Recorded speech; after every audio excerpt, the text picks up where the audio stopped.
Halo semuanya, selamat datang di Tramstalk, ruang ngobrol santai soal transportasi, mobilitas, dan cerita di balik setiap perjalanan. Perkenalin, nama saya di sini Gina, dan di sini kita bakal bahas tentang jalan, kebijakan, sampai mimpi kota yang lebih nyaman buat kita semua. Let's go! Nah, teman-teman Trust Talk di sini, hari ini judul podcast kita adalah Move Forward, mencetak sumber daya manusia transportasi masa depan dengan topik strategis pengembangan SDM perhubungan. Di sini kita ada 4 narasumber nih. Yang pertama ada Kak Davin. Gimana Kak Davin? Bisa perkenalin diri dong, dari mana dan dari mitra apa? Halo Kak Gina, perkenalkan nama saya Muhammad Halo. Riza. Saya dari Matralau. Kan saya sebagai regulator di sini. Terima kasih. Oke, terima kasih Kak Davin. Next, kita ada Kak Yuli. Hai Kak Yuli. Halo, selamat siang. Halo semuanya. Halo. Boleh kenalin nggak nih Kak Yuli, dari mana asalnya? Perkenalkan, nama saya Yuli. Asal saya dari NTT. Oke, untuk sekarang penempatan di mana nih Kak Yuli? Saya penempatan di YK loh. Oke, next. Halo, di sini ada Kak Jonathan. Halo Kak Jonathan, bisa kenalin dirinya? Halo, saya Jonathan Jose. Saya penempatan di Pulau Nias. Nah, terakhir nih ada Kak Farhan, orang lapangan nih kayaknya, yang paling ngerti pahit manisnya transportasi nih. Bisa kenalin diri Kak Farhan? Halo, saya Farhan Rizky dari Gorontalo. Salam kenal semuanya. Salam kenal. Halo. Salam kenal Bapak. Oke, sobat transportasi, kembali lagi nih bareng aku. Hari ini kita bakal bahas topik yang menarik banget nih. Kita tuh sering nih ngomongin infrastruktur, jalan tol baru, bandara baru, pelabuhan canggih, tapi kita jarang nih mengupas tuntas soal tentang siapa sih yang ngejalani itu semua. Ya, semuanya itu dijalani dengan SDM perhubungan. Oke. Nah, to the point aja nih, Kak Davin. Si Indonesia Emas 2024 itu butuh konektivitas. Sebenarnya itu seberapa urgent sih kebutuhan upgrade dari SDM kita sekarang ini? Nah, sangat urgent dong, karena kita tidak bisa bicara bisnis as usual, karena infrastruktur kita tuh sudah jelas itu kelas dunia. Kalau SDM-nya masih pola pikir lama, itu seperti ngasih mobil F1 ke supir biasa lah. Karena itu target kita bukan cuma ngisi lowongan, tapi menciptakan SDM yang agile dan berdaya saing global. Saya potong dikit ya, Davin. Setuju soal F1 itu. Di lapangan saya sering terima lulusan yang secara teori nilainya A, tapi pas disuruh handle sistem logistik berbasis cloud atau sekedar problem solving saat mereka breakdown di lapangan, mereka gagap. Wah, menarik nih. Jadi ada gap-nya ya, Farhan ya? Gapnya lumayan lebar. Teknologi di industri itu larinya 100 km per jam, sementara kurikulum pendidikan kadang masih lari 40 km per jam. Kalau digambarkan seperti itu. Nah, di situ peran saya masuk. Memang tantangannya besar. Akademisi adalah mengejar kecepatan industri, tapi sekarang kita sedang gencar melakukan transformasi kurikulum vokasi. Kita nggak mau lagi mahasiswa cuma hafal teori saja, tapi harus hands-on. Tapi Bu, kalau boleh jujur dari sisi kami mahasiswa yang baru lulus, kadang alat praktik di kampus itu beda generasi sama dengan pas magang. Jadi pas magang kita kayak belajar dari nol lagi. Bener sih, makanya strategi pemerintah sekarang adalah memperkuat link and match. Kita dorong industri seperti perusahaan lainnya untuk mengadopsi di sekolah ataupun kampus-kampus lainnya. Ada kata mengadopsi. Mengadopsi itu maksudnya gimana ya? Nah, industri ini ikut menyusun kurikulum, menyediakan tempat magang, bahkan menyumbangkan alat-alat peraga untuk praktik teknis itu loh, yang sesuai dengan standar industri terkini. Kita sih mau aja Pak, asal ada insentif juga buat kita, win-win solution lah, karena melatih anak magang itu investasi juga buat kami. Oke, menarik banget ya percakapan di segmen 1. Mungkin kita bisa lanjut next ke segmen 2, yaitu dengan topik digitalisasi dan implementasi baru. Nah, ngomongin soal alat dan teknologi nih, sektor perhubungan kan lagi gila-gilaan nih tentang digitalisasi. Smart port, smart airport, autonomous vehicle, dan segitu kan. Gimana nih pendapatnya dari Kak Yuli mengenai hal tersebut? Betul, makanya literasi digital itu sekarang jadi harga mati. Bukan cuma bisa pakai komputer, tapi paham big data, paham Internet of Things. Saya setuju, Bu. Teman-teman angkatan saya yang nggak ngerti coding ataupun nggak melek dengan teknologi, mereka mulai ketar-ketir nyari kerja sekarang. Dari sektor perhubungan contohnya. Navigasi laut udah pakai digital semua. Di logistik apalagi. Dulu orang gudang itu identik dengan angkat barang. Sekarang itu ada yang namanya operator crane. Itu duduk di ruang ber-AC, kendalikan alat lewat joystick, dan ada juga layar monitoring. Oh, berarti sekarang ini skill fisik udah bergeser ya, Kak, ke skill kognitif. Gimana, Kak Davin? Oh ya bener dong, strategi pengembangan SDM kita sekarang kan fokus ke reskilling and upskilling. Pegawai lama harus diajari teknologi baru, sedangkan pegawai baru harus punya dasar teknologi yang kuat dong. Dan jangan lupa bahasa asingnya. SDM perhubungan itu kerjanya lintas batas, pilot, pelaut, logistik. Itu standarnya internasional. Kalau bahasa Inggris itu teknisnya lemah, bahaya. Nah, betul itu Ibu. Kadang kita diajarin grammar terus, padahal butuhnya English of Affection atau Marine English yang lebih spesifik lagi untuk membahas tentang perhubungan. Jonathan benar, saya pernah punya staff pintar, tapi salah mengartikan istilah teknis di manual book impor. Akibatnya fatal, barang bertahan sampai cukai. Waduh, ngeri juga ya dampaknya. Jadi, strategi soft skill dan bahasa ini termasuk prioritas ya, Kak Davin? Iya dong, prioritas utama kita. Karena kita ada beasiswa program juga untuk melatih bahasa. Tapi yang penting itu safety culture-nya. Karena kan kita kan walaupun kerja segimana mungkin, pasti kita lebih mengutamakan keselamatan ya. Karena selalu safety first, oke? Oke, masih menarik banget ya pembahasan di segmen 2 ini. Mungkin kita bisa lanjut lagi move ke segmen 3 tentang budaya keselamatan, safety culture, dan etikanya.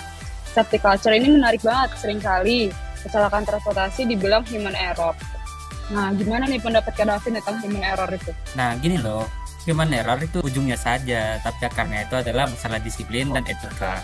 Strategi kita adalah menanam karakter ini sejak masa pendidikan. Jadi nantinya tidak ada toleransi untuk ketidakdisiplinan di sektor perhubungan. Karena kenapa? Nyawa loh taruhannya di sini. Nah, di kampus itu kita terapkan sistem semi militer atau ketarunaan di beberapa prodi, bukan untuk gagah-gagahan, tapi untuk membentuk mental disiplin itu. Prosedur checklist sebelum terbang atau berlayar itu membosankan, tapi harus dilakukan dengan presisi. Awalnya sih saya kaget ketika saya lulus ketarunaan, pas sudah kerja kerasa banget manfaatnya. Jadi kayak saya udah tahu kalau kerja itu kita nggak bisa asal-asalan ya. Saya cari orang yang berani bilang tidak pada atasan kalau itu melanggar prosedur keselamatan. Itu skill yang langka loh. Banyak yang takut menolak perintah meski bahaya. Berarti butuh integritas banget ya. Betul, skill teknis bisa dilatih 3 bulan, integritas dan safety awareness itu butuh tahunan. Nah itu sebabnya sertifikasi kompetensi yang dikeluarkan sama regulator sekarang mungkin ketat. Ujiannya bukan cuma teori tapi simulasi penanganan kritis loh. Nah, berarti nggak bisa nih cuma modal titip absen doang ya sertifikasinya. Ya enggak lah, ntar di blacklist lagi sama ini. Terus kita laporkan juga loh ke perusahaan-perusahaan kalau ada yang main kayak gitu. Oke, seru banget pembicaraan kita hari ini. Mungkin kita bisa geser lagi nih ke isu yang lagi hits banget, green transportation dan kendaraan listrik atau electric vehicle. Siap nggak teman-teman semua? Oh siap dong. Siap Kak. Kalau dari generasi saya, kita concern banget soal isu lingkungan. Kita pengen kerja di perusahaan yang green, tapi jujur materi soal maintenance kendaraan listrik masih minim banget di ajaran-ajaran di kampus kuliah. Nah, itu PR besar bagi kami memang. Dosen-dosen pun sekarang sedang kami sekolahkan lagi untuk paham teknologi EV, hidrogen, dan sustainable fuel. Industri sudah mulai beralih. Armada bus saya mulai ganti ke listrik. Masalahnya, hampir yang ngerti mesin diesel itu ribuan. Tapi yang ngerti baterai dan kelistrikan tegangan tinggi untuk bus EV masih hitungan jari. Wah, ini peluang sekaligus ancaman ya. Oh iya dong, strategi pemerintah ini adalah kolaborasi untuk saat ini. Dengan prinsipal atau pabrikan kita minta produsen EV untuk buka training center di Indonesia, khususnya untuk melatih instruktur kita. Jadi adalah TOK-nya atau transfer of knowledge-nya. Betul, kami juga sedang merancang kurikulum yang berjudul transportasi berkelanjutan. Jadi lulusan nanti paham soal emisi karbon, efisiensi energi, bukan cuma operasionalnya saja. Wah, itu keren banget sih, Bu. Jadi nggak jadi cuma tukang doang. Kita bisa jadi perencana yang peduli bumi. Dan gajinya pasti lebih gede itu ya, karena nikel market kan. Amin, Bapak. Nah, lanjut nih. Indonesia ini kan luas banget nih. Pulau-pulau, tantangan SDM di Jawa sama di Papua dan Maluku tuh pasti beda-beda dong. Beda dong, di Indonesia Timur tantangannya adalah ketersediaan infrastruktur dan fasilitas. Namun, tentunya kan kita tidak ingin ada kesenjangan kualitas nih. Sertifikat laut yang dikeluarkan di Sorong harus sama dong sertifikat yang di Jakarta. Gimana tuh Pak caranya? Ada kok digitalisasi pendidikan, learning jadi materi, maka di Jakarta bisa diakses di teman-teman ini. Dan kita juga rotasi instruktur kita kok kemana-mana gitu.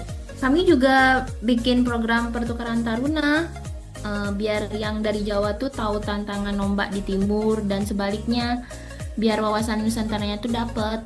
Saya setuju pemerataan. Seringkali saya butuh kepala cabang di daerah terpencil, susah cari orang lokal yang qualified. Akhirnya impor dan Jawa lagi. Padahal kalau orang lokal yang pegang, mereka lebih paham medan dan budaya setempat. Teman-teman saya yang di daerah sebenarnya punya semangat belajar yang tinggi, Pak. Cuma kadang akses infonya telat. Mungkin program magang bisa disebar dan jangan ditumpuk di Jakarta. Bener tuh. Nah, tapi kita sedang juga mendorong BUMN dan swasta untuk membuka slot magang di seluruh cabang di Indonesia. Oke, kita sudah bahas masalah dan tantangannya. Sekarang saya mau challenge nih untuk teman-teman sekalian. Satu strategi konkret short term yang harus dilakukan tahun ini untuk SDM perhubungan. Mulai dari Kak Yuli deh. Project based learning, ubah tugas akhir mahasiswa dari skripsi tebel menjadi proyek nyata yang memecahkan masalah industri. Hapus sekat antara kelas dan lapangan sih. Mantep banget tuh. Kalau Kak Farhan gimana? Mentorship program praktisi industri wajib meluangkan waktu minimal 10 jam per semester untuk mengajar di sekolah vokasi. Jangan cuma komplain lulusan gak siap, tapi ikut turun tangan untuk mendidik. Oke, kalau dari Kak Jonathan? Kalau menurut saya platform yang terintegrasi, bikin satu aplikasi super app buat SDM perhubungan, isinya info, lowongan, materi belajar, sertifikasi, sampai forum diskusi. Jadi kita nggak bingung cari info yang valid. Keren-keren ala startup gitu ya. Kalau untuk Kak Davin nih sebagai penutup dari strateginya gimana? Nah, untuk saya, deregularisasi dan standarisasi untuk memudahkan izin pembukaan produk baru yang relevan, seperti produk drone atau kendaraan otonom. Tapi memperketat ujiannya juga dong, karena kualitas itu penting. Saya tambahkan sedikit, David, sertifikasi itu harus diakui internasional ya Pak. Pasti dong, kita kan mengajukannya pada IMO atau International Maritime Organization dan ICAO atau International Civil Aviation Organization. Jadi SDM kita laku dong di pasar global. Nah, dan satu lagi, dosennya juga harus magang di industri, jangan cuma mahasiswanya, biar dosennya nggak karatan. Wah, Yuli self criticism ya. Harus dong, kalau dosennya kudet, mahasiswanya yang korbannya. Oke, diskusi kita hari ini padat banget nih. Nah, dari gap kompetensi, pentingnya safety, sampai isu green transport. Saya ini mau minta closing statement nih dari masing-masing teman-teman sekalian, pesan untuk mendengar, terutama anak muda yang mau masuk ke dunia perhubungan atau para profesional yang sedang berjuang di sana. Silakan dari Kak Jonathan dulu. Buat teman-teman Gen Z, sektor perhubungan itu bukan soal cuma supir atau nakoda, ini soal menggerakkan ekonomi bangsa. Jangan takut kotor, jangan takut susah, tapi manfaatkan teknologi biar kerja kita jadi lebih cerdas. Oke, mantap banget. Kalau dari Kak Yuli gimana? Kalau dari saya, jangan pernah berhenti belajar. Ijazah itu cuma tiket masuk. Yang bikin kalian bertahan dan naik pangkat itu adalah kemauan untuk terus upgrade diri. Jadilah pembelajaran seumur hidup. Oke, nice banget. Lanjut Kak Farhan. Kalau dari saya, industri butuh petarung. Kami butuh orang yang punya inisiatif, bukan robot yang nunggu perintah. Jadi solusi bukan pembuat masalah. Karir kalian akan melesat kalau kalian punya mental itu. Baik, terakhir dari Kak Davin nih. Nah, pemerintah itu menyiapkan karpet merah, berupa fasilitas, regulasi industri, dan membuka bentuk kesempatan. Institusi pendidikan memberikan bekal, tapi kuncinya ada di individu masing-masing. Nah, mari kita bangun SDM perhubungan yang prima, profesional, ramah, integritas, mandiri, dan amanah. Maju terus transportasi Indonesia. Oke, luar biasa. Jadi kuncinya itu adalah kolaborasi Pantai Alix ya, pemerintah, akademik, industri, komunitas, masyarakat, serta media. Seperti podcast ini juga punya peran. Ya, terima kasih banyak teman-teman atas waktunya. Sekian podcast hari ini. Stay safe and keep moving. Terima kasih Sama-sama, Kak. semuanya. Terima kasih. Terima kasih.